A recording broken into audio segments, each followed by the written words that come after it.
America और Iran के बीच deal पर मुहर लगने की उम्मीद जग रही है, क्योंकि सबकी नजरें इसी पर अभी टिकी हुई हैं। और ये सवाल इसलिए भी क्योंकि न्यूयॉर्क टाइम्स के हवाले से बड़ी और अहम खबर आ रही है। आपको बता दें कि ईरान ने ईरान की तरफ से कहा जा रहा है कि खबर यह है कि समझौते के तहत अपने संवर्धित यूरेनियम भंडार को सौंपने पर सहमति जता दी। और ये वही मुद्दा है जिसे लेकर अमेरिका और ईरान के बीच सबसे ज्यादा तनातनी थी।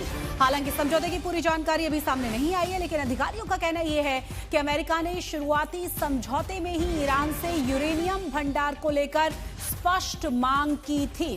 ज्यादा जानकारी के साथ हमारे दोनों ही सहयोगी बने हुए प्रणय का रुख करेंगे। प्रणय, क्या इससे जुड़ी हुई जानकारी है और कितना और इंतजार करना होगा जब ऑफिशियली कोई स्टेटमेंट सरकारों की तरफ से दिया जाए? क्योंकि दो बहुत ही महत्वपूर्ण मुद्दे थे जिसमें एनरिच्ड यूरेनियम बहुत ही प्रमुख मुद्दा था, जिसमें ना अमेरिका सुनने के लिए तैयार था ना ईरान।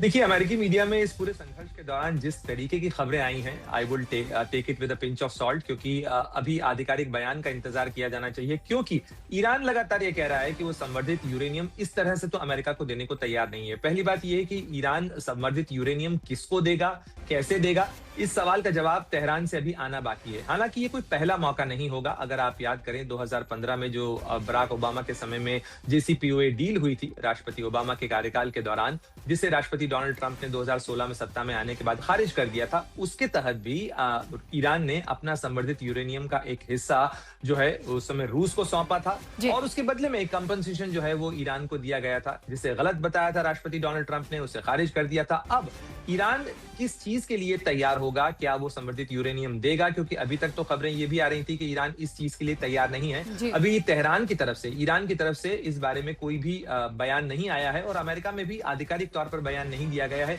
आधिकारिक बयान केवल इतना सा आया है, राष्ट्रपति डोनाल्ड ट्रंप की तरफ से कहा गया है कि पश्चिम एशिया के देशों के राष्ट्राध्यक्षों के साथ में उनकी बहुत अच्छी बातचीत हुई है, समझौते के बेहद नजदीक हैं, और जल्द ही इसका आधिकारिक ऐलान किया जाएगा।